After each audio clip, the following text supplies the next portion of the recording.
మూడు వర్తమానం కొరకే బైబిల్ పైకెత్తి బైబిల్ కలవాలి.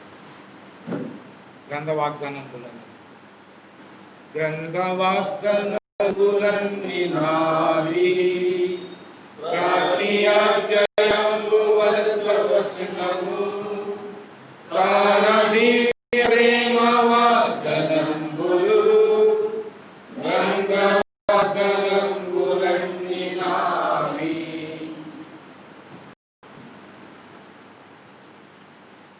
మూడవ వర్తమానం కొరకే హోషేయ గ్రంథం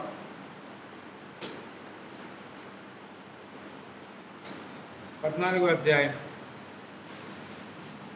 హోషేయ గ్రంథం 14వ అధ్యాయం 6వ వచనాన్ని మనందరం కలిసి చదువు.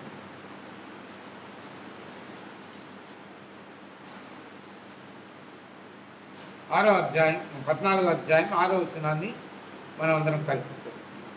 అతని కొమ్మలు విశాలముగా పెరుగును, ఒలీవ చెట్టునకు కలిగినంత సౌందర్యము అతనికి కలుగు, లెబాను అనుకున్నంత సువాసన.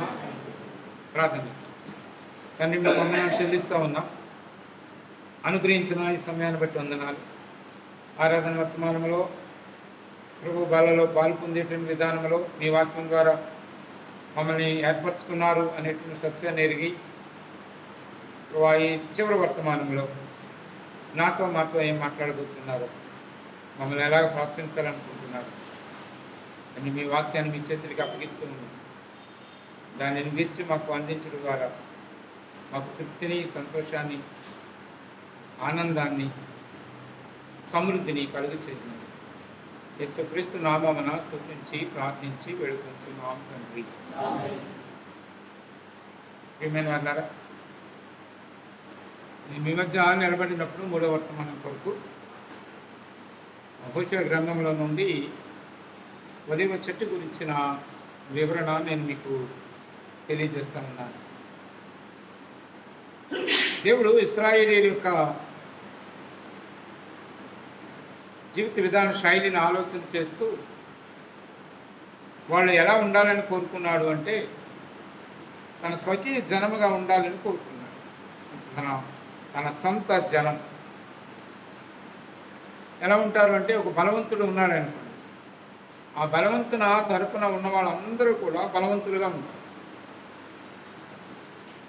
అంటే ఏర్పాటు చేసుకున్నట్టు విధానంలో నా వాళ్ళు అన్నప్పుడు ఆ స్థాయిని కలిగిన వారుగా ఉంటారు వాళ్ళందరూ.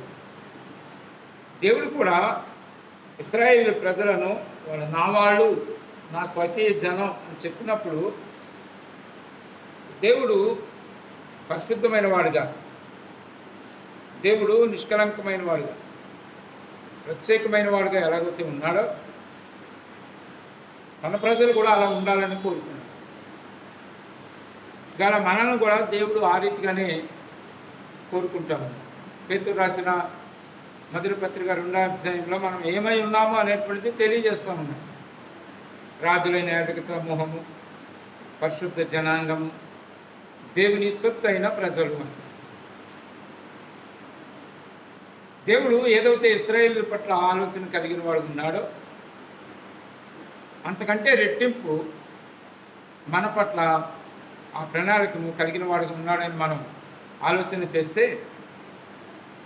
మనం ఎంతో ధన్యులమైనటువంటి వాళ్ళంగా ఉన్నాం. ఇశ్రాయేలు ప్రజలు షరతులు కలిగిన నిబంధన క్రింద ఉన్నారు. షరతులు ఉన్నాయి వాళ్ళకి. నువ్వు ఇలా చేస్తే ఇలా చేస్తాను, నువ్వు అలా చేయకపోతే నేను ఇలా చేస్తాను. ఆ షరతుల వలన వాళ్ళు ఏం చేపట్టారంటే ఒక్క ఆశీర్వాదాన్ని కూడా పొందలేకపోయారు వాళ్ళు. ఎందుకంటే వాళ్ళు అలా చేసినప్పుడే దేవుడు వాళ్ళని దీవిస్తాను అన్నాడు. వాళ్ళు కొంచెం కూడా చేయలేకపోయారు. దేవుడు కూడా కొంచెం కూడా రవ్వంత కూడా వాళ్ళని దీవించడానికి ఇష్టపడలేదు. ఎందుకంటే షరతులు కలిగిన వాళ్ళగా ఉన్నారు. దినాన మనం దేవుని ప్రజలుగా ఉన్నటువంటి మన జీవితాలలో మనం షరతులు లేని నిబంధన క్రింద ఉన్నాం. మనం చేసినా చేయకపోయినా దేవుడు దీవించడానికే ఇష్టపడుతూ ఉన్నాడు. దేవుడు అన్నీ మనకి ఇచ్చాడు. మనం పొందితే దీవించబడతాం, పొందకపోయినా ఆయన తీసేసుకోడు. అవి అన్నీ అలాగే ఉంటాయి. ఎఫెసీయులకు రాసిన పత్రిక 1వ అధ్యాయం 3వ వచనంలో పరలోక సంబంధమైన ప్రతి ఆశీర్వాదము దేవుడు మనకు అనుగ్రహించాను, ఇచ్చేసాడు ఆయన. అది మనం తీసుకుని అనుభవించినప్పుడు అందులో ఉన్నటువంటి మాధుర్యాన్ని పొందగలిగిన వాళ్ళని ఉంటాం, లేకపోతే లేదు. అది మనదే చాయిస్. హోషేయ గ్రంథం 14వ అధ్యాయంలో దేవుడు ఇశ్రాయేలు ప్రజలు చేసినటువంటి తప్పిదాన్ని బట్టి, అననుకూలమైనటువంటి విధానాన్ని బట్టి ఎన్నో వాళ్ళు చేసినప్పటికీ దేవునికి ఉద్దేశము వాళ్ళ పట్ల సంపూర్ణమైనటువంటి గొప్పగానే ఉంటూ వచ్చింది. మీరు 11వ హోషేయ గ్రంథంలో చదివితే, ఇశ్రాయేలు బాలుడై ఉండగా నేను ప్రేమ కలిగి నా కుమారుణ్ణి ఐగుప్తుల నుండి పిలిచితిని. ఎంత ప్రేమ చూపిస్తా ఉన్నాడు, ప్రేమతో. అంతేకాకుండా నా కుమారుణ్ణి అంటే జనాంగాన్నంతటిని కూడా ఆయన ఏమని పిలుస్తున్నాడంటే నా కుమారుడు అని పిలుస్తాడు. 14వ వచనానికి వచ్చే సమయానికి 14వ అధ్యాయంలో ఏమంటున్నాడు, ఇశ్రాయేలు నీ పాపము చేత నువ్వు కూలితేవు కనుక నీ దేవుడిని యెహోవా తట్టుకు తిరుగు, మాటలు సిద్ధపరచుకుని యెహోవా యొద్దకు తిరగండి అంటున్నాడు. ఒకవేళ మీరు తిరిగి వస్తే నేనేం కోరుకుంటున్నానంటే ఒలీవ చెట్టు యొక్క సౌందర్యము నువ్వు కలిగిన వాడుగా ఉంటావు, అలా ఉండాలి అని దేవుడు తెలియజేస్తాడు. దాని గురించే మనం ఆలోచన చేస్తున్నాం. చాలా విషయాలు ఇప్పటికే మనం నేర్చుకుంటూ వస్తూ ఉన్నాం. ఈ దినం ఒలీవ చెట్టులో ఉన్నటువంటి సౌందర్యం ఏంటి, ఒలీవ చెట్టును ఎందుకు దేవుడు ఇశ్రాయేలీలో జనాంగానికి పోలుస్తూ ఉన్నాడు, అందులో ఉన్న సౌందర్యం ఏంటి, గల ఆ వాక్యాన్ని చదువుతున్నటువంటి మన జీవితాలలో దేవుడు మనలను ఎలాగ ఆలోచన చేస్తున్నాడు అని మనం వాక్యంలో నుండి కొన్ని విషయాలు మనం ఆలోచన చేస్తే, ఒలీవ చెట్టు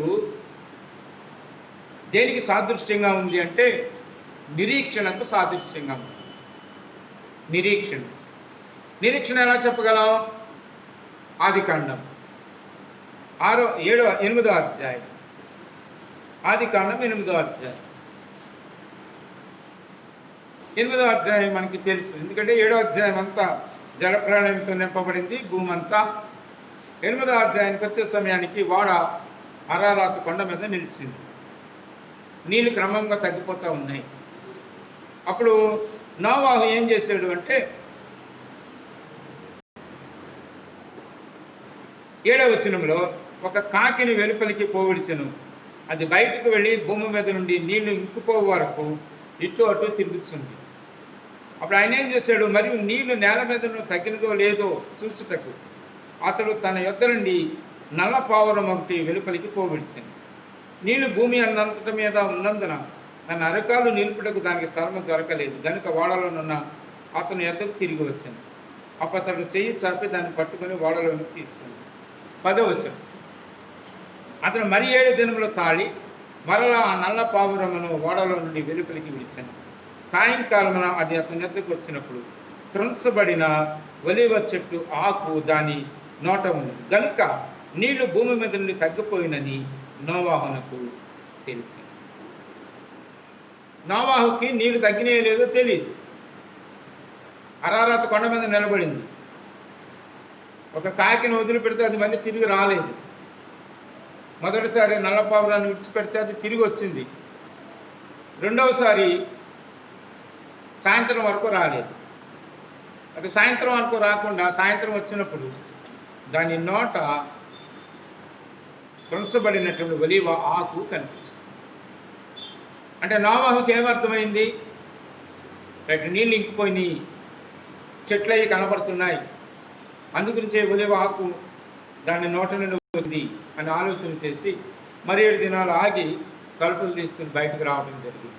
అంటే ఏం చూపించింది, ఆ ఒలీవ ఆకు రాబోతున్నటువంటి సమయము అది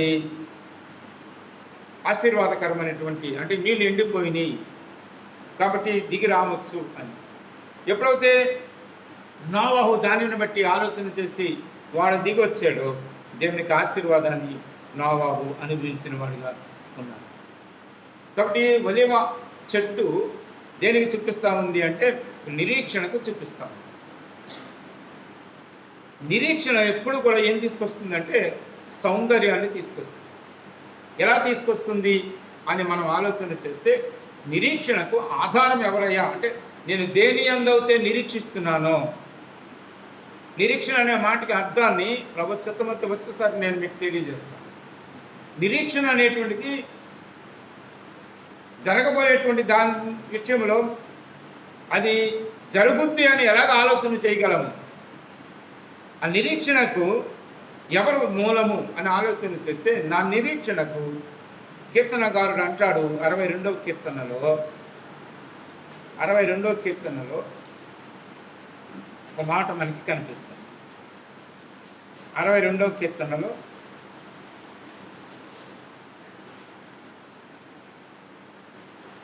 5వ వచనంలో దావీదు అంటున్నాడు, నా ప్రాణమా దేవుని నమ్ముకొని మౌనంగా ఉండము, ఆయన వలననే నాకు నిరీక్షణ కలుగుతుంది.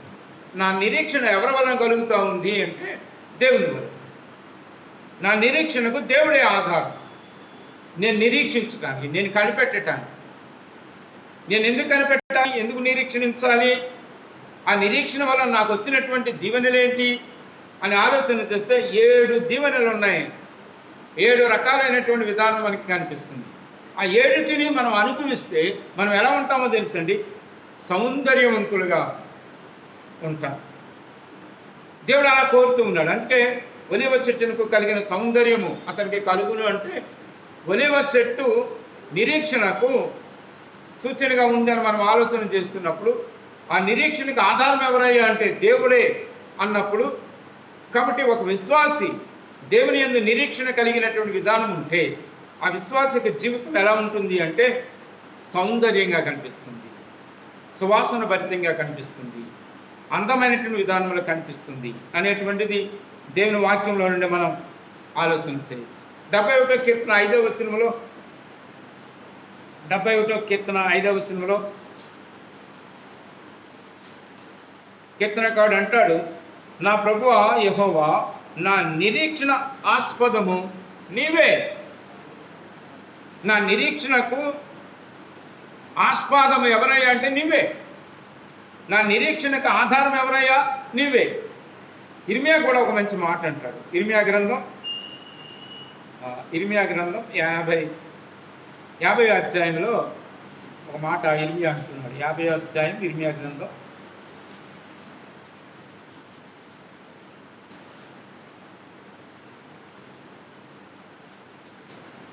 7వ వచనంలో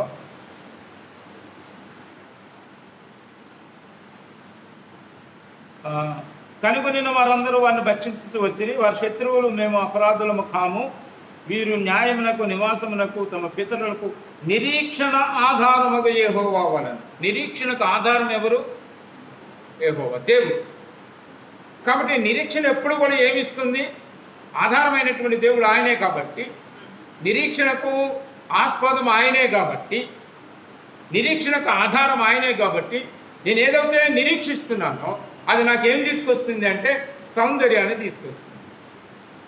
నిరీక్షణ నాకేం తీసుకొచ్చింది, మనకేం తీసుకొస్తుంది అని దేవుని వాక్యాన్ని జాగ్రత్తగా ఆలోచన చేస్తే, ఎజ్రా గ్రంథం 10వ అధ్యాయంలో ఎజ్రా గ్రంథం 10వ అధ్యాయంలో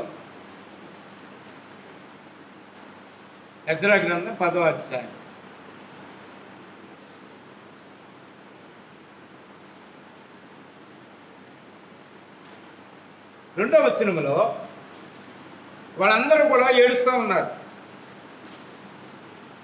ఎజ్రాతో అందరూ కలిసి 2వ వచనంలో వాళ్ళు అంటున్నారు, యెరాము కుమారులలో ఒకడుగు యెహీయేలు కుమారుడైన షెకన్యా ఎజ్రాతో ఇట్లని, మేము దేశమందుండు అన్యజనులలోను స్త్రీలలోనూ పెళ్లి చేసుకొని మా దేవుని దృష్టికి పాపము చేసితిమి. అయితే ఈ విషయములో ఇశ్రాయేలీలు తమ నడవడిని దిద్దుకొందురను నిరీక్షణ కద్దు. అంటే ఒక నిరీక్షణ ఉంది. అంటే మనం తప్పు చేసాం, పొరపాటు చేసాం, కాబట్టి అది నాకు తెలియబడినప్పుడు నేను దేవుని దగ్గరికి వెళ్తే దేవుని దగ్గర క్షమాపణ దొరుకుతుంది. దేవుని దగ్గర మరలా తిరిగి సమకూర్చబడేటువంటి విధానం ఉంటుంది. నేను ఎక్కడో పారిపోవలసిన అవసరం లేదు.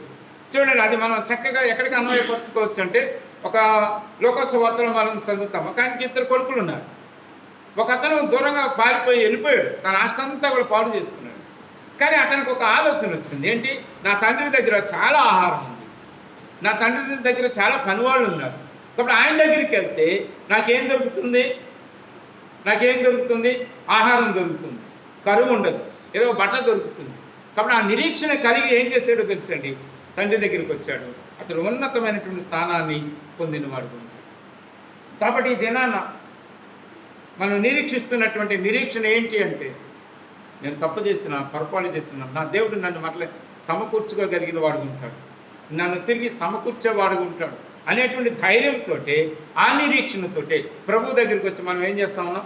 ఒప్పుకుంటా ఉన్నాం, జీవితాన్ని సరి చేసుకుంటా ఉన్నాం, మళ్ళీ తిరిగి కట్టుకోవడానికి ప్రయత్నం చేస్తాం.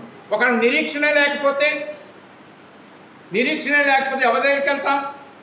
అతను అక్కడే పందులు తినే పొట్టుతో తన కడుపు నింపుకోవాలనుకున్నాడు, కానీ మనకి సాధ్యం కాలేదు. ఆ తర్వాత ఒకవేళ అతని నిరీక్షణ లేకపోతే ఏమై ఉండేవాడు? అతని జీవితం ఎలాగయ్యింది? వస్త్రాలు దొరికారు, ఉంగరాలు పెట్టారు, కాళ్ళకి జోలు దొరికారు, విందు చేశారు, ఆనందం, సంతోషం. అంటే తిరిగి సమకూర్చబడేటువంటి విధానం. ఒక విశ్వాస జీవితంలో జారిపోయినా పడిపోయినా దేవుడు మళ్ళా సమకూర్చేటువంటి విధానం. కాబట్టి మనకు ఉన్నటువంటి ధైర్యం ఏంటి? అందుకే అంటాడు, ధైర్యంతో కృపాసనాసనం దగ్గరికి వెళ్దాం. ఒక నిరీక్షణ ఉంది మనకి. ఏంటి ఆ నిరీక్షణ? ప్రభువు నన్ను సిద్ధపరిచేవాడుగా ఉంటాడు, ఏ విధమైన సరే కడిగి నన్ను పవిత్రుడిగా చేసేవాడు. అందుకే యోహాను రాసిన మొదటి పత్రిక 1వ అధ్యాయం 9వ వచనం ఏమనుంది? మన పాపములను మనం ఒప్పుకునే నీడల ఆయన నమ్మదగిన వాడు, నీతిమంతుడు కనుక ఆయన మనల్ని ఏం చేస్తాడు? పవిత్రపరిచి మనల్ని పరిశుద్ధులుగా చేసేవాడు. ఎప్పుడు నేను గ్రహించను, ఆయన దగ్గర క్షమాపణ దొరుకుతుంది, నేను తిరిగి మరలా కట్టుకుంటాను అని ఒప్పింపగలిగిన వారంగా ఉంటే నిరీక్షణ ఏం చేస్తుందో తెలుసా? పోగొట్టుకున్నటువంటి నీ స్థానాన్ని మరలా తిరిగి తీసుకొచ్చేటువంటి విధానం. రెండవది, యోబు గ్రంథములు అంటాడు 5వ అధ్యాయం, యోబు గ్రంథం 5వ అధ్యాయం, యోబు గ్రంథం 5వ అధ్యాయం.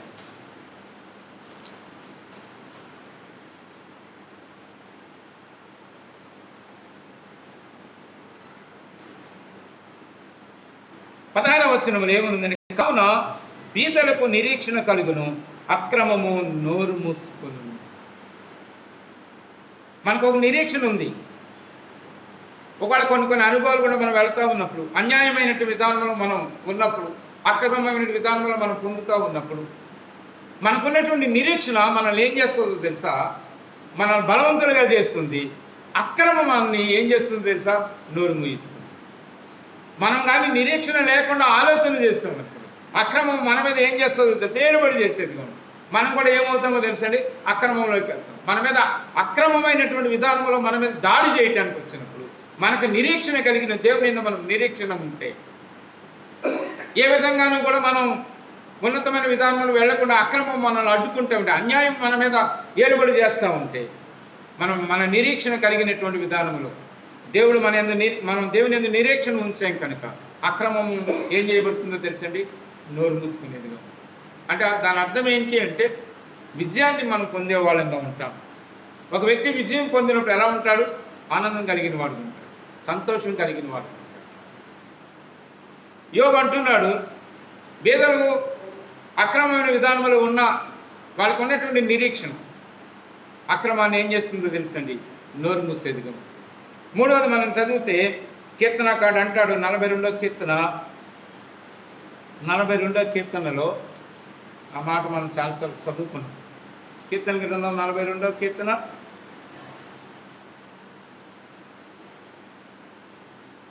5వ వచనంలో, నా ప్రాణమా నువ్వేళ కృంగి ఉన్నావు, నాలో నీవేళ తొందరపడుచున్నావు, దేవుని యందు నిరీక్షణ ఉంచుము, ఆయనే నా రక్షణకర్త అనియు నా దేవుడని చెప్పుకొంచు, ఇంకను నేను ఆయనను స్తుతించదు.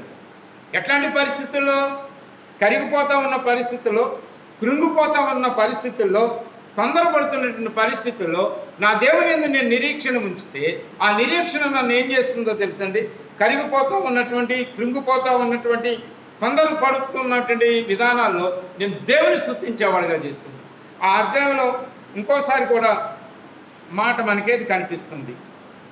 11వ వచనంలో కూడా చూడండి, నా ప్రాణమా నీవేళ కృంగి ఉన్నావు, నాలో నీవేళ తొందరపడుచున్నావు, దేవుని యందు నిరీక్షణ ఉంచుము, ఆయనే నా రక్షణకర్త అయిన నా దేవుడు, ఇంకను నేను ఆయనను స్తుతించను. ఇంకను అంటే దాని అర్థం ఏంటి?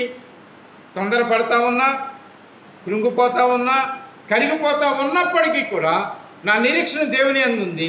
కాబట్టి ఆ నిరీక్షణను బట్టి నేను ఇంకా దేవుని నేను స్తుతించేవాడు ఉంటాను. అది ఎంత బాగుంటుంది కదండి. ఆ నిరీక్షణ మనల్ని ఏం చేస్తూ ఉంది? దేవుని స్తుతించేదిగా చేస్తుంది. ఇలాగ అనుకోలేదండి, కానీ దేవుడు చేశాడు. దేవుడు చేస్తాడనేటువంటి ఆలోచన నాకు ఉంది. దేవుడు చేశాడు. ఈ మాటలు ఎలాగొస్తున్నాయి? నీ నిరీక్షణకు ఆస్పాదమైనటువంటి, నీ నిరీక్షణకు ఆధారమైనటువంటి దేవుని యందు మనం నిరీక్షణ ఉంచాం కనుక తొందరపడవలసిన అవసరం లేదు. ఉన్నప్పటికీ కూడా నేను ఏం చేస్తానో తెలుసా? దేవుని స్తుతించేవాడు ఉంటాడు. 43వ కీర్తనలో కూడా 5వ వచనంలో కూడా ఆ మాట అంటాడు. నా ప్రాణమా నీవేళ కృంగినావు, నాలో నీవేళ తొందరపడుచున్నావు, దేవుని యందు నిరీక్షణ ఉంచుము. ఆయన నా రక్షణకర్త, నా దేవుడు, ఇంకనూ నేను ఆయనను స్తుతించాను. నిరీక్షణ ఏం చేస్తుందో తెలుసా? దేవుణ్ణి స్తుతించేవాడుగా చేస్తుంది. 119వ కీర్తనలో ఓ మాట, 119వ కీర్తన, 119వ కీర్తన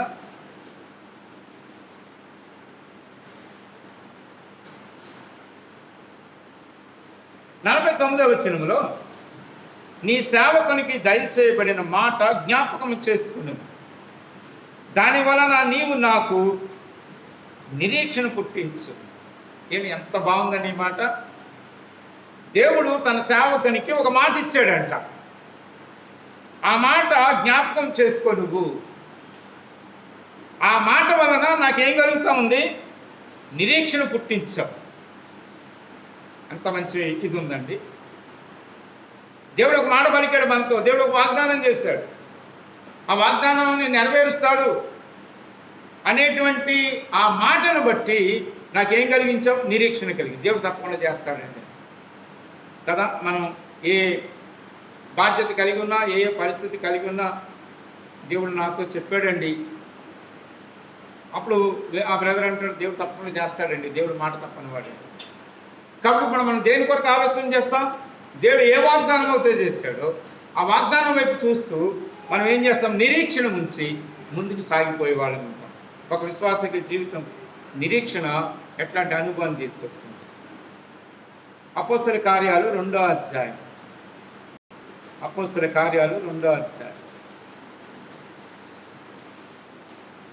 అపోస్తల కార్యాలు 2వ అధ్యాయం.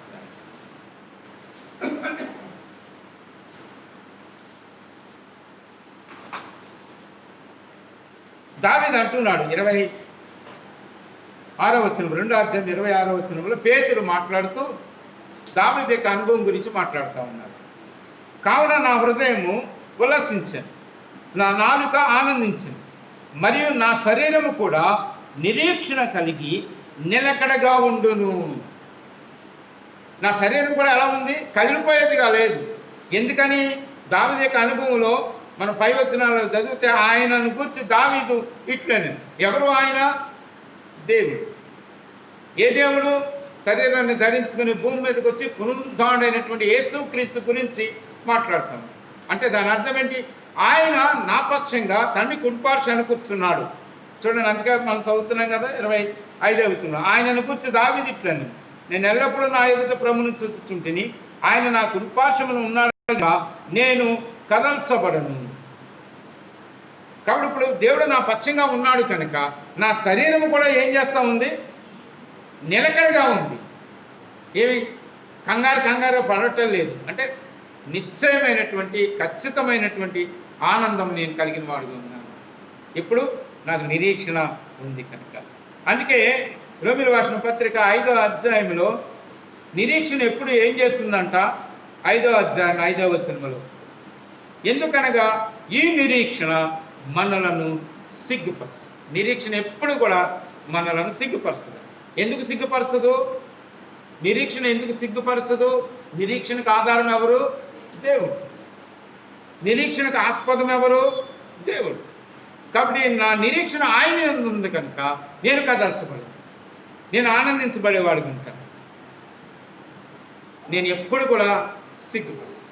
చివరిగా మనం చదివితే రోమీయులకు రాసిన పత్రిక 12వ అధ్యాయంలో ఒక మాట,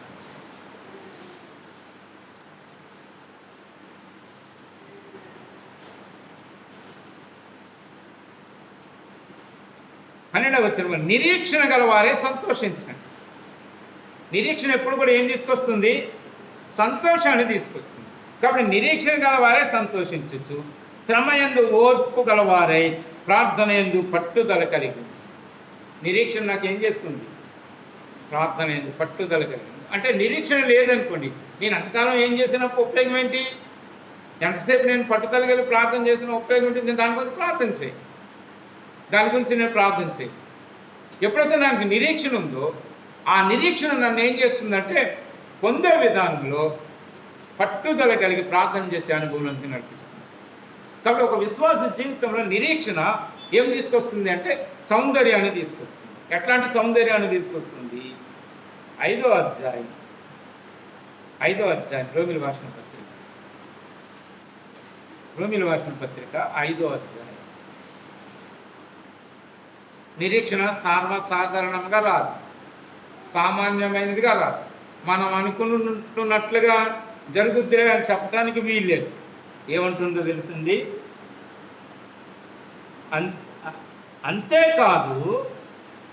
అంతేకాదు శ్రమ ఓర్పుని తీసుకొస్తుంది. ఓర్పు కావాలి అంటే ఏముండాలా? శ్రమ ఉండాలి. ఇది ఖచ్చితమైంది. 3లో నుండి 2 తీయాలి అంటే మధ్యలో ఏముండాలా? 5లోంచి 3 తీయాలి. ఏముండాలా? అది లేకపోతే ఓర్పు కావాలి అంటే ఏముండాలో తెలుసా? ఇవాళ మన శ్రమ అక్కర్లేదు అనుకుంటున్నాం కానీ ఓర్పు ఉండదు. మనకి శ్రమ అక్కర్లేదు అనుకుంటున్నాం కనుక ఓర్పు ఉండదు. ఓర్పు ఎప్పుడు వస్తుంది? శ్రమలోనే ఓర్పు నేర్చుకోదాం. దేవుడు అందుకే మనల్ని ఏం చేస్తూ ఉన్నాడు? కొన్ని అనుభవాలు గుండా నడిపించడానికి గల కారణం, నడపడానికి గల కారణం దేని కొరకు? ఓర్పు నేర్చుకుంటాం. ఓర్పు ఏం చేస్తుందో తెలుసండి. ఓర్పు ఏం కలుగు చేస్తుంది? పరీక్షను తీసుకొస్తుంది. ఓర్పు ఉందా లేదండి? పరీక్షకు వస్తుంది. పరీక్ష ఏం చేస్తుందో తెలుసండి? నిరీక్షణను కలుగు చేస్తుంది. ఇన్ని అవుతేనే కానీ నిరీక్షణ రాదు. నిరీక్షణకు మూలము శ్రమ. కాబట్టి ఇప్పుడు శ్రమయందు ఓర్పు కలిగి, ఓర్పు యందు పరీక్ష కలిగి, పరీక్ష నాకేం తీసుకొస్తుంది? నిరీక్షణ వస్తుంది. ఆ నిరీక్షణ నన్ను ఏం చేస్తుందో తెలుసండి? సౌందర్యంలో తీసుకొస్తుంది. చదువుదామా? యోబు గ్రంథం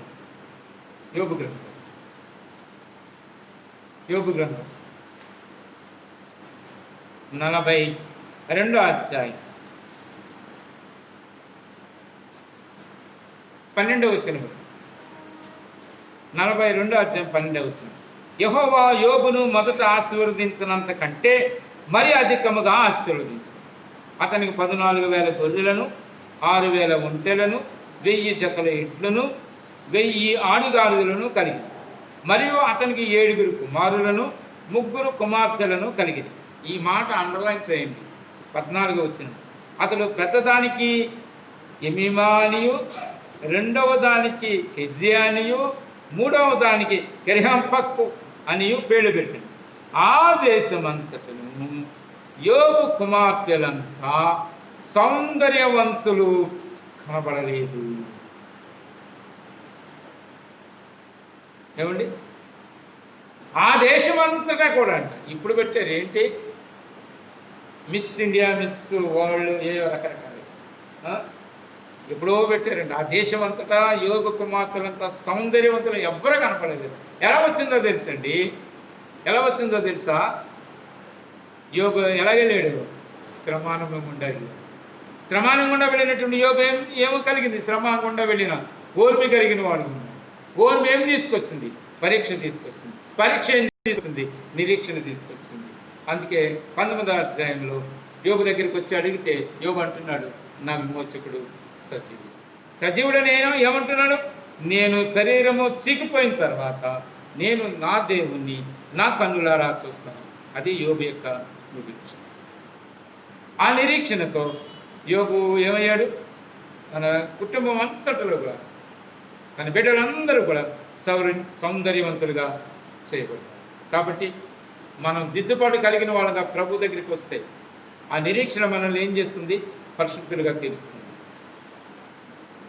మనం ఎన్ని అనుభవాలు గుండా వెళ్తూ ఉన్నాం. మనం నిరీక్షించినటువంటి విధానంలో ఉంటే మన మీదకి వచ్చే ప్రతి పరిస్థితి ఏం చేయబోతుందో తెలుసండి. మనం ఏమి గొడవ అవసరం లేదు, అది నోరు మూసుకుంటుంది. మనం వెళ్ళేటువంటి అనుభవాలన్నిటిలో కూడా దేవుని ఆరాధించేవాళ్ళుగా చేస్తుంది, దేవుని స్తుతించేవాళ్ళుగా చేస్తుంది. దేవుని యొక్క మాట నెరవేర్పు కొరకు మనం కనిపెట్టేటువంటి ఆనందాన్ని, సంతోషాన్ని ఇస్తుంది. ఆ నిరీక్షణ ఇప్పుడు కూడా మనల్ని సిగ్గుపరుస్తుంది. అంటే ఒలివ చెట్టు నిరీక్షణ చూపిస్తాం. ఒక విశ్వాస జీవితం ఈ నిరీక్షణ ఏం తీసుకొస్తుంది తెలుసా? సౌందర్యాన్ని తీసుకొస్తుంది. నేను ఈ విషయాన్ని వాక్యాన్ని ఆలోచన చేస్తున్నప్పుడు దేవుడు నాకు ఇవ్వబడినటువంటి ఆలోచన, నిరీక్షణ అనే పదము ఆది కాండము నుంచి మలాకీ గ్రంథం వరకు కనిపిస్తుంది. నిరీక్షణ అనే పదం ఆ తర్వాత అపోస్తలుల కార్యాల నుండి ప్రకటన గ్రంథం వరకు కనిపిస్తుంది. నిరీక్షణ అనే పదం మత్తయి సువార్త నుండి యోహాను సువార్త వరకు ఒక్కసారి కూడా నిరీక్షణ అనే మాట కనిపించదు. కారణం ఏంటో తెలుసా? నా నిరీక్షణకు ఆధారమైన వాడు నా కంటికి కనిపిస్తూ ఉన్నాడు. సువార్తలో ఏం చేయబడ్డాడు? ఆయన శరీరధారిగా కనిపిస్తూ ఉన్నాడు. నిరీక్షణకి ఎవరు ఆధారము? ఆయనే. కాబట్టి పౌలు అంటాడు, విశ్వాస జీవితంలో 3 చాలా ప్రాముఖ్యమైనవి. 1 విశ్వాసము, 2 నిరీక్షణ, 3 ప్రేమ. కాబట్టి నిరీక్షణ కనపడుతున్నప్పుడు దాని గురించి నిరీక్షించిన వాళ్ళంగా ఉండం.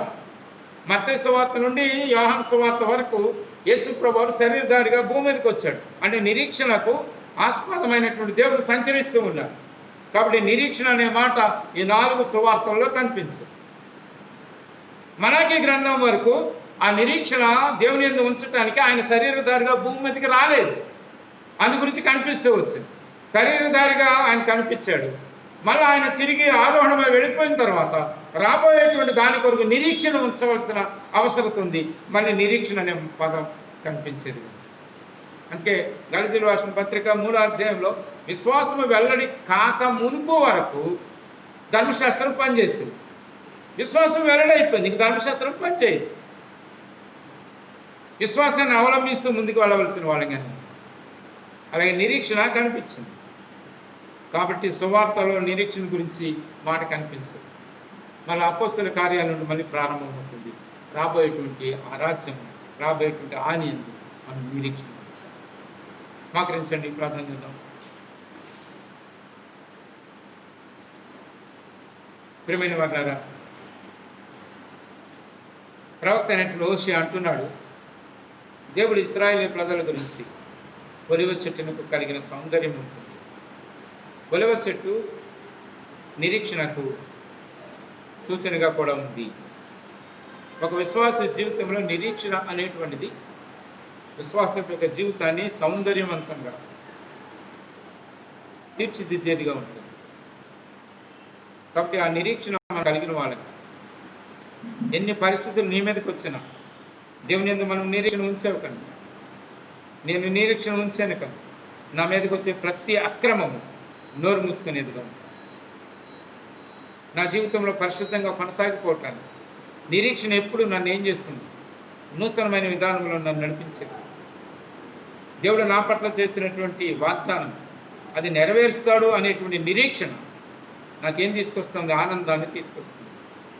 నా నిరీక్షణ దేవుని యందు ఉంది కనుక తొందరపడినా నా ప్రాణము, ఆవేశపడినా నా ప్రాణము, కరిగిపోతామన్న నా ప్రాణము దేవుని స్తుతించేదిగా ఉంది. ఆయన చేయగలడు.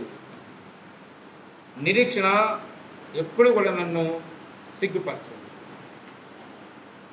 నిరీక్షణ ఎప్పుడు కూడా నేను పట్టుదలతో ప్రార్థన చేసేవాడిగా ఉంచుతాను. నిరీక్షణ లేకపోతే నేను ఏమని ప్రార్థన చేస్తాను? ఆ నిరీక్షణ నన్ను పట్టుదలతో ప్రార్థన చేసేదిగా, నన్ను సిద్ధపరిచేది. ఎంత సౌందర్యంగా ఉంటుంది.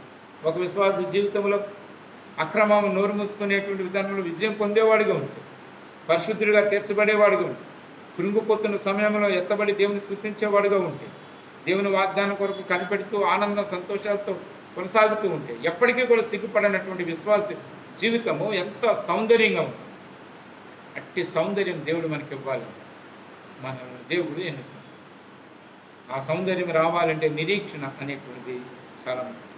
ఆ నిరీక్షణ కొరకు దేవుడు కొన్ని పరిస్థితులు కూడా నడిపిస్తున్నాడు. ఆ పరిస్థితుల ద్వారా మనం ఓర్పు నేర్చుకుంటున్నాం.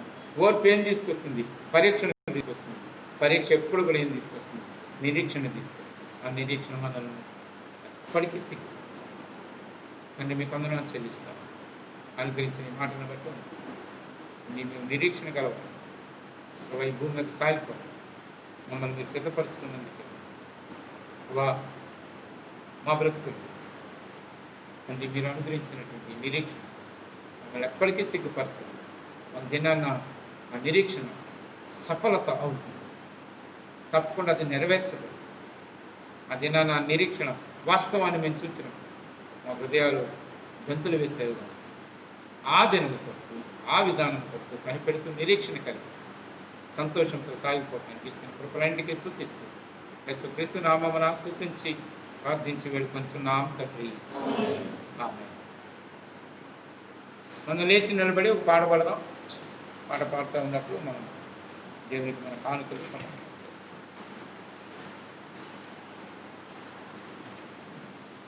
688వ పాట.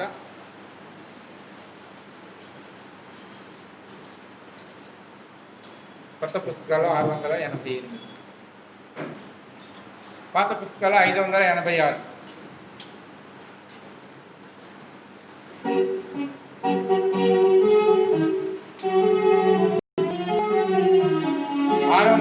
ఎనిమిది 586 పాత పుస్తకాలు మొదటిది చివరి చరణం.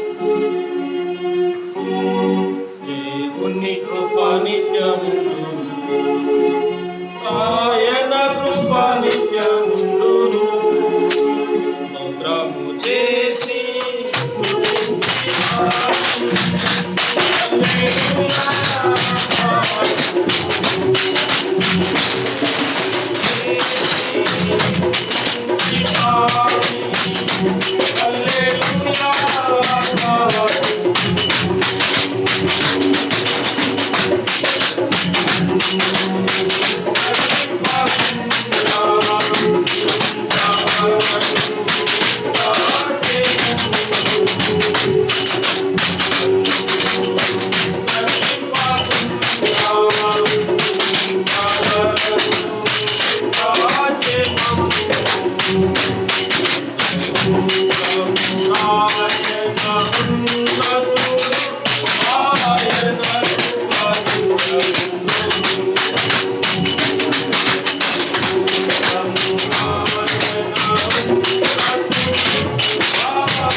వారి కార్యక్రమాలు గమనించండి.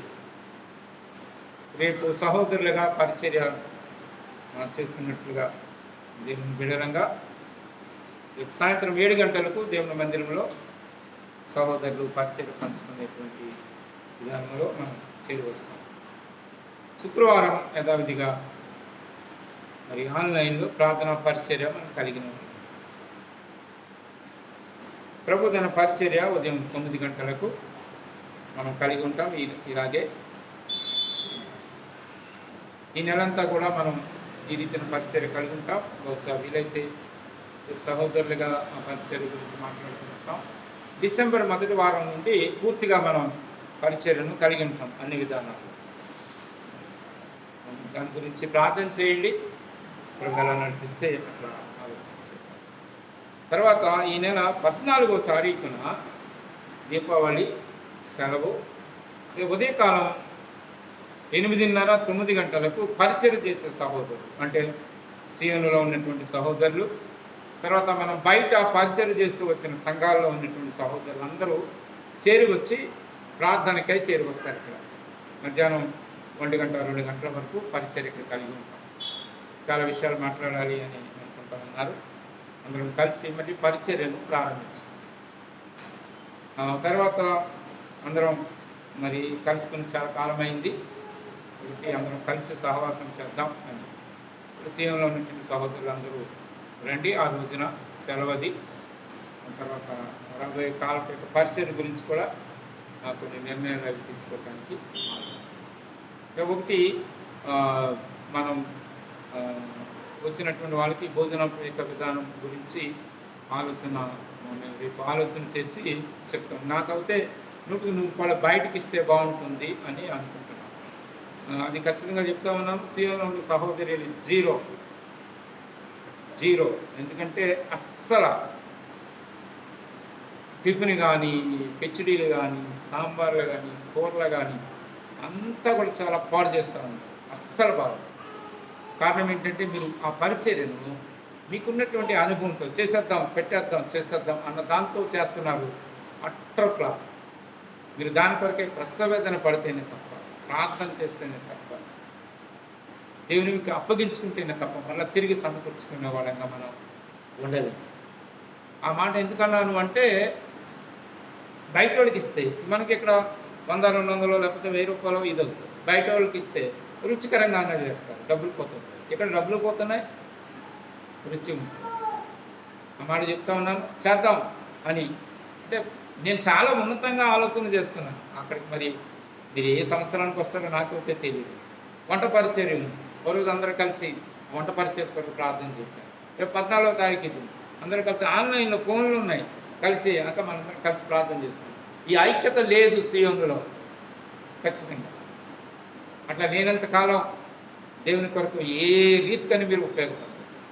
దేవునికి అక్కర్లేదు. మార్గాలు సరళం చేసేవాళ్ళు. ప్రార్థన చేద్దాం. రేపు విషయాన్ని మీకు వచ్చే వారాన్ని తెలియజేస్తాం. కలిసి ప్రార్థన చేసి పరిచయం చేయటం. నాకైతే 100% మనమే చేయాలి. అదే సమయంలో 100% మీరు చేయకూడదు అనుకోవడం. కాబట్టి ఇవ్వబడిన అవకాశాన్ని సద్వినియోగం పంచుకోవడానికి అంటే ఒకటి గట్టిగా చెప్తున్నాను, అలాగే దానిని బతిమలాడుతూ కూడా చెప్తున్నానని ఆలోచించాను. తర్వాత డిసెంబర్ 25వ తారీఖు పరిచర్య కొరకు ఒక ఆయన ఇచ్చారు. ఎగ్జామ్ ఉంటుందంట 25వ తారీఖు. బహుమతులు ఉంటాయి. న్యాయాధిపతుల గ్రంథం మీద ఎగ్జామ్ ఉంటుంది 25వ తారీఖు. కాబట్టి దాని కొరకు సిద్ధపడండి. చక్కగా కొంత సహవాసం చేయటానికని ఆ రోజు ప్రోగ్రాం గురించి ఇంకా డిసెంబర్ వరకు ఉంది కాబట్టి దాన్ని ఎలా చేయాలి అనేటువంటిది ఆలోచన తెలియచెప్తారు సహోదరులు. అంటే న్యాయాధిపతుల గ్రంథాన్ని ఆ రోజున ఎగ్జామ్ అనేటువంటిది ఆలోచన చేస్తారు. దాని కొరకు సిద్ధపడండి. చక్కగా సహవాసపై విధానంలో ఆలోచన చేయాలి. ప్రార్థన చేసిన తర్వాత మన రాంబాబు గారు, దివ్య మనంతా ప్రార్థన చేస్తూ వచ్చాం. దేవుడు వాళ్ళకి బహుమతిని అనుగ్రహించారు. ఆ బిడ్డకు పేరు పెడతాం. ఒక వాక్యాన్ని చదువుకుని వాళ్ళు ఏ అనుభవాల నుండి వచ్చారు అనేటువంటిది మనం దేని వాక్యం ద్వారా దేవుడు ఎలాంటి కార్యాలు చేశాడు అనేది ఒక్క 10 నిమిషాలు ఆలోచన చేసే సహోదరుడు సాక్ష్యం చెప్తాడు. సాక్ష్యం చెప్పిన తర్వాత ఆ బిడ్డకు పేరు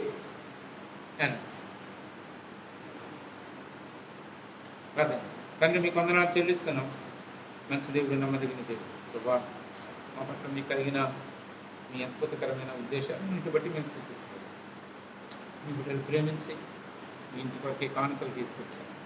రాబో కాల పరిచయం మీ వాడబడటానికి సహాయం వందనాలు చెల్లిస్తాం ప్రభా. మరి మిగిలిన సమయం కూడా మాతో నేను రాలేని బిడ్డల కొరకు కూడా ప్రార్థన చేస్తాను. మా ప్రభు, మా రక్షకుడు యేసుక్రీస్తు నామమున స్తుతించి ప్రార్థించి వేడుకొంచున్నాం తండ్రి. లేకుండా మనల్ని కాపాడుతూ తన మహిమతో ఆనందంతో నిర్దోషంగా నిలువబెట్టు శక్తి గల అద్వితీయ రక్షకుడైన మన దేవుని యేసుక్రీస్తు వారి మూలం మహిమ మహత్యం ఆధిపత్యము అధికారం యుగములకు పూర్వము ఇప్పుడు సర్వయుగములు కలుగును కాక. ఆమేన్. మనలనెంతో ప్రేమించి ప్రభు శుభాన్ని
గమనించండి. ఒక 2 రిక్వెస్ట్లు ఉన్నాయి, ప్రేయర్ రిక్వెస్ట్లు. వేటలపాలెంలో నారాయణరావు గారికి బాగోలేదు, జ్వరంతో ఉన్నారు, బతుకుతూ ఉన్నారు. పిల్లలు కూడా అలాగే ఉన్నారు. భుజమ్మకు కూడా శనభుజకు కూడా జ్వరంతో ఉన్నారు. ఆ కుటుంబం కొరకు తర్వాత సుధీర్ కూడా బలహీనంగా ఉన్నాడు. ఆ గృహానికి కూడా అందుకే రాలేదు. ఇలా నుంచి ఆ కుటుంబాల కొరకు తర్వాత జాబేజన్ల జగ్గంపేటలో గృహాన్ని నిర్మించుకుంటూ ఉన్నారు. అది బిల్డర్ కడతా ఉన్నాడు. లోను అవన్నీ కూడా శాంక్షన్ అయ్యి అన్న కూడా ఏంటంటే జనవరి మొదటి 2 వారాల్లో దాన్ని రిజిస్ట్రేషన్ చేయాలని ఆశపడుతున్నారు. దాని కొరకు తర్వాత సుధీర్ ఝాన్సీ లేక వివాహం కూడా జనవరి మొదటి వారంలో అని అనుకుంటా ఉన్నారు. దాని కొరకు కూడా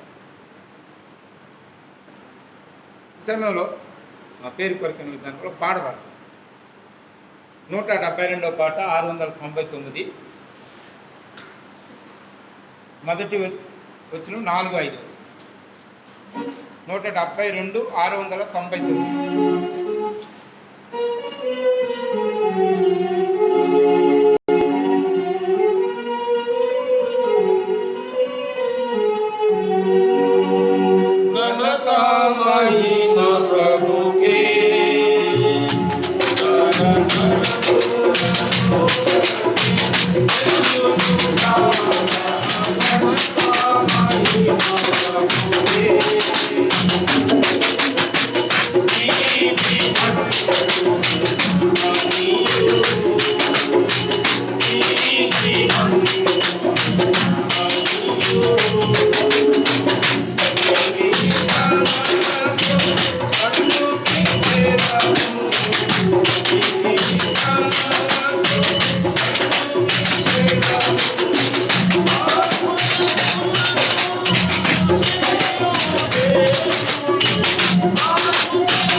కీర్తన గ్రంథంలో నుండి ఒక మాట కీర్తన గ్రంథం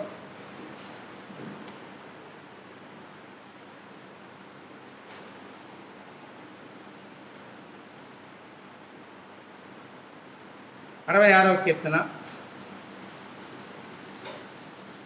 ఈ కీర్తనకారుడు ఒక మాట అంటాము 16వ వచనంలో, దేవుని యందు భయభక్తులు గలవారులారా మీరందరూ వచ్చి ఆలకించుడు,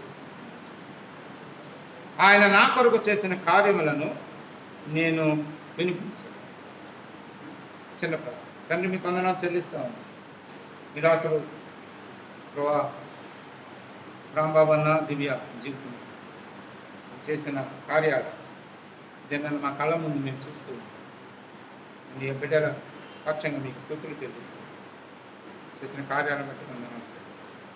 యేసునామమున ప్రార్థించి వేడుకుంటున్నాను. దినాన ఈ మాట మనం చదువుతూ ఉన్నప్పుడు రాంబాబు అన్న కుటుంబంలో దేవుడు చేస్తూ వచ్చినటువంటి అద్భుతాలు నాకు నేను ఎరిగిన వాడుగా ఉన్నాను. ఎందుకంటే ఆయన దేవుళ్ళకి వచ్చిన కాడి నుంచి నాకు పరిచయం రాంబాబు రక్షించబడిన కాలం. ఎన్నో అనుభవాలు, ఎన్నో పరిస్థితులు ఉన్నాయి. ఈ దినాన ఉన్నటువంటి పరిస్థితిని ఆలోచన చేసినప్పుడు ఆ పరిస్థితి ఎలా ఉంది అంటే, ఆయన వెళ్ళిన అనుభవాల్లో దినాన దేవుడు ఆయన పట్ల చేసిన కార్యాలు ఆలోచన చేస్తే, దివ్యది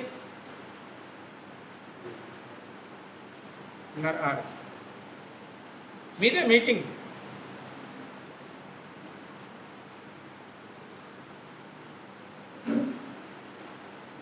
దేవుడు చేసినటువంటి దినం చేసినటువంటి కార్యాలను ఆలోచన చేస్తే ఎలా ఉంటుందంటే, 21వ అధ్యాయం ఆదికాండం 5వ వచనంలో అబ్రహాము కుమారుడని ఇస్సాకు అతనికి పుట్టినప్పుడు అతడు 100 ఏళ్ళవాడు. అప్పుడు శారా, దేవుడు నాకు నవ్వు కలుగజేసింది, వినిన వారు నా విషయమై నవ్వుదురు అని. మరియు శారా పిల్లలకు స్తన్యమిచ్చినని ఎవరు అబ్రాహాముతో చెప్పును, నేను అతని ముసలితనం ముందు కుమార్ని కంటిని కదా అంటే. అది ఎలా ఉంది అంటే, శారా అబ్రాహాము జీవితంలో ఒక నవ్వు కలగజేసేదిగా ఉంది. నవ్వు వచ్చింది శారా. తర్వాత ఎవరు అబ్రాహాముకి చెప్తారు, పిల్లలకు పాలిస్తుంది శారా అని. ఆశ్చర్యం కదా, నవ్వు కదా. దినాన మనం ఆ కుటుంబం కొరకు ప్రార్థన చేస్తూ వచ్చాం, బిడ్డల కొరకు వివాహం అయిన తర్వాత. ఇదేనా నా పిల్లల్ని చూస్తే మనకేం కలుగుతుంది, నవ్వు కలుగుతుంది, వాళ్ళకు కూడా ఆనందం కలుగుతుంది. ఎన్నో పరిస్థితులు ఉన్నప్పటికీ శారా జీవితం, అబ్రాహాము జీవితం, దేవుడు వాళ్ళకి ఏం కలుగజేశాడు, నవ్వు కలుగజేశాడు. అంతేకాదు అట్లా నవ్వు కలుగజేసినటువంటి విధానంలో దేవుడు ఈ దినాన అనుభవం పొందటానికి దేవుడు ఎట్లాంటి కార్యాలు చేసినటువంటి వాడు ఉన్నాడు వారి పట్ల అంటే, యెషయా గ్రంథంలో ఒక మాట కనిపిస్తుంది. యెషయా గ్రంథం 54వ అధ్యాయం. యెషయా గ్రంథం 54వ అధ్యాయం.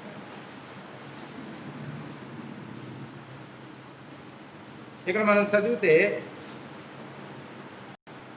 8వ వచనంలో, మహోరేకము కలిగే నిమిషం మాత్రం నీకు విముఖుడనైతిని, నిత్యమైన కృపతో నీకు వాత్సల్యము చూపుతుంది. ఇది ఇశ్రాయేలీయుల గురించిన విషయాన్ని చెప్తా ఉన్నా, దేవుడు కొన్ని పరిస్థితులు ఆయన జీవితంలో జరిగిన దేవుడు వదిలిపెట్టాడా అన్నట్లుగా ఉన్నప్పటికీ దేవుడు ఏం చేశాడంట, నిత్యమైన కృపతో నీకు వాత్సల్యము చూపుతుంది. ఇదేనా అసలు ఎవరు రాంబాబు గారు చెప్పే సాక్ష్యం కంటే జాబేద్ అని చెప్పిన సాక్ష్యం రాంబాబు గారి గురించి చాలా ఉన్నతమైన విధానం ఉంటుంది. కారణం ఏంటంటే, ఆయనకి స్కానింగ్ చేస్తూ ఉన్నప్పుడు, హాస్పిటల్కి తీసుకెళ్ళినప్పుడు, మాట్లాడినప్పుడు జాబేద్ అని ఉన్నారు దగ్గర. ఇవాళ ఆయన గురించి జాబేదానని మాట్లాడమంటే ఒకే ఒక మాట్లాడు, దేవుడు నిజంగా అద్భుతం చేశాడు, మీ పట్ల దేవుడు తన కృపను చూపించాడు, గొప్ప కృపతో చూపించాడు. ఎందుకంటే అదేనా హాస్పిటల్కి ఇక్కడ తీసుకొచ్చినప్పుడు ఇవాళ ఆయన అలా ఉంటాడని అనుకోలేదు. ఆవేళ డాక్టర్ గారు చెప్పిన మాటలు మరి ఎవరికి చూపించరు. ఏంటి ఆ స్కానింగ్, ఆయన లోన్ ఉండి ఎంఆర్ఐ చేస్తున్నప్పుడు వాళ్ళని అడిగితే జాబేదానికి అంతా ఎక్స్ప్లెయిన్ చేశారు.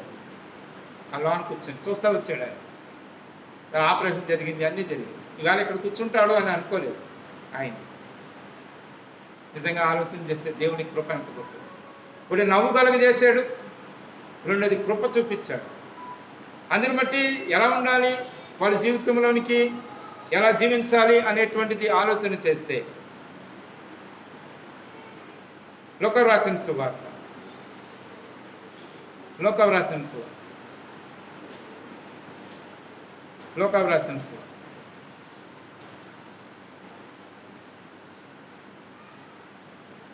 మొదటి అధ్యాయం 76 నుండి 79 వచనాలు కలిసి ఉన్నాయి. చివరి వచనాలు మనం చదువుతాయి. చీకటిలోను మరణఛాయల్లోనూ కూర్చున్న వారికి వెలిగించుటకై ఆ మహావాత్సల్యమును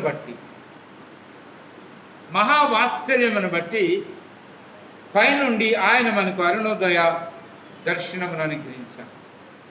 దేవుడు ఆయన జీవితంలో, దివ్య జీవితంలో, వారి బ్రతుకులో దేవుడు నవ్వు కలగజేశాడు.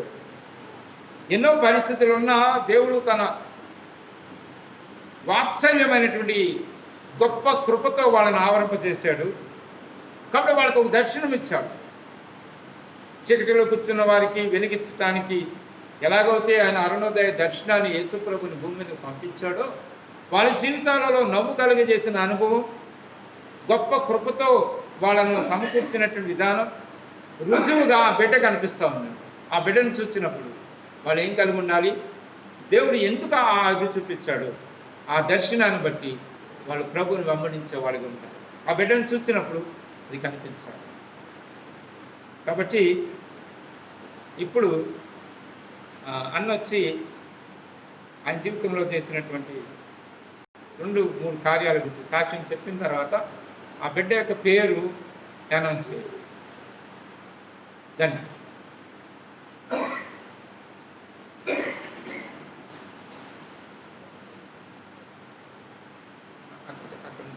వినబడి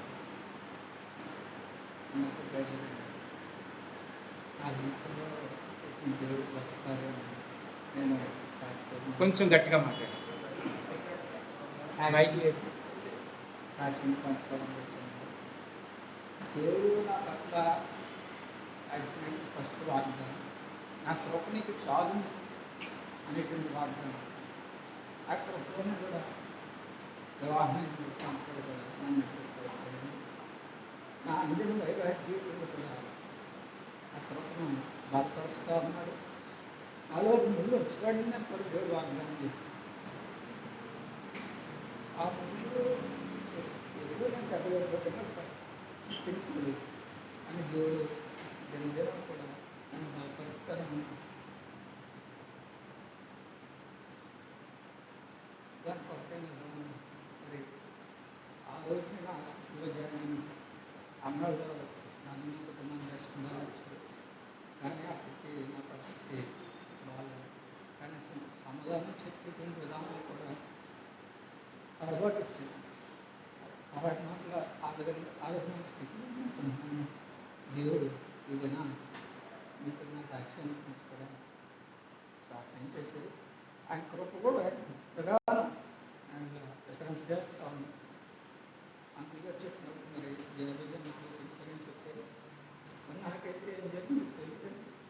అటువంటి మహానందిక పరిస్థితుల్లో దేవుడు లేవనెత్తాడని మరొకసారి ఇచ్చిన సాక్ష్యం దేవుడు.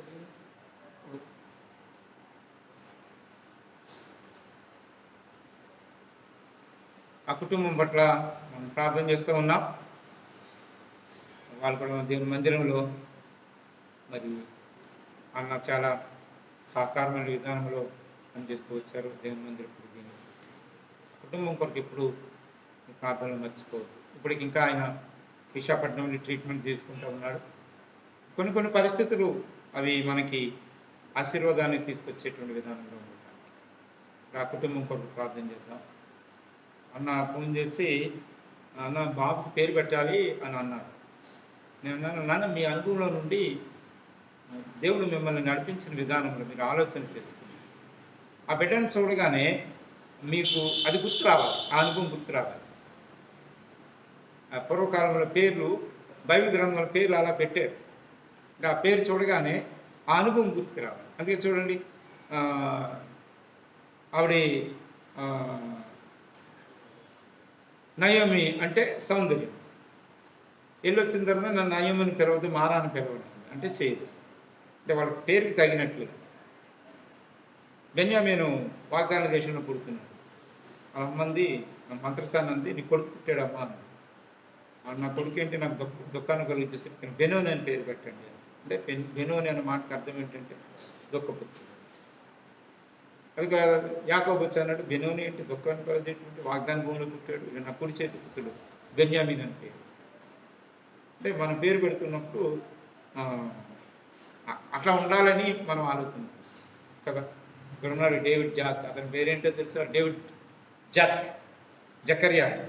జాక్ అంటే ఆ దినాలలో జాక్మనన్ గారు వచ్చి మమ్మల్ని ఉర్రూతలు ఊగించేసేవారు. అందు గురించి పురుషత్వం డేవిడ్ జాక్ అని పెట్టాడు. ఆయన్ని జాక్ అని పిలుస్తారు, జాక్మనన్ గారు. అలా ఉండాలి, అలాగే ఉంటాడు.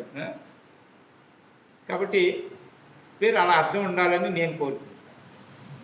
అప్పుడు నేను చెప్తే ఆయన అన్న ఏమి లేదు, తర్వాత ఫోన్ చేసి అన్న కృప అనేటువంటిది ఉండాలి పేరులో.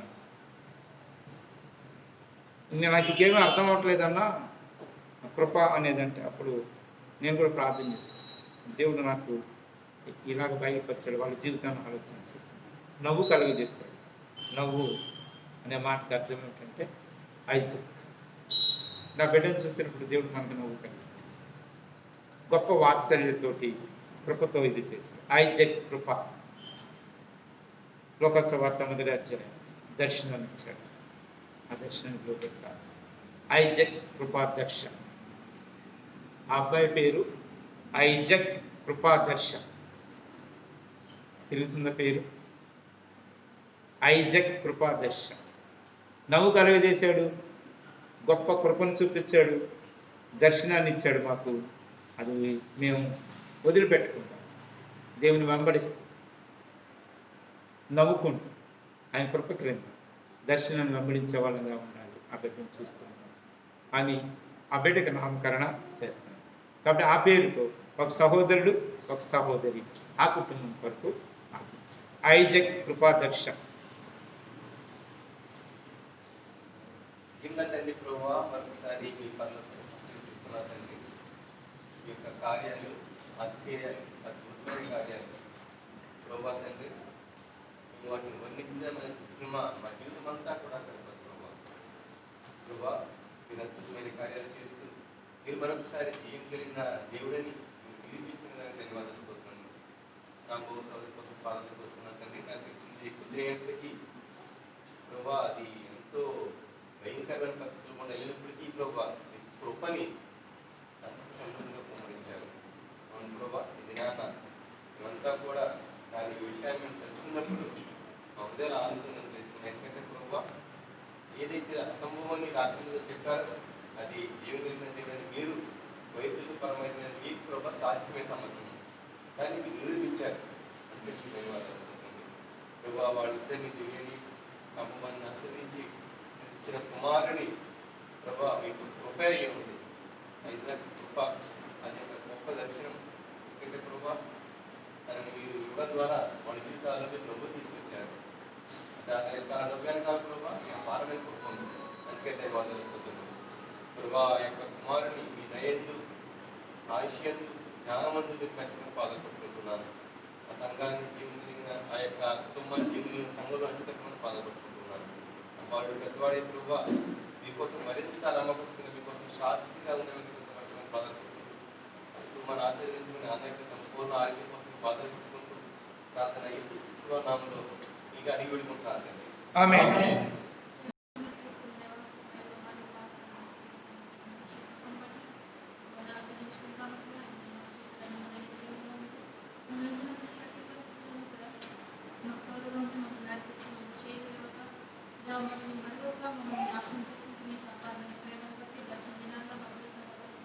నామమున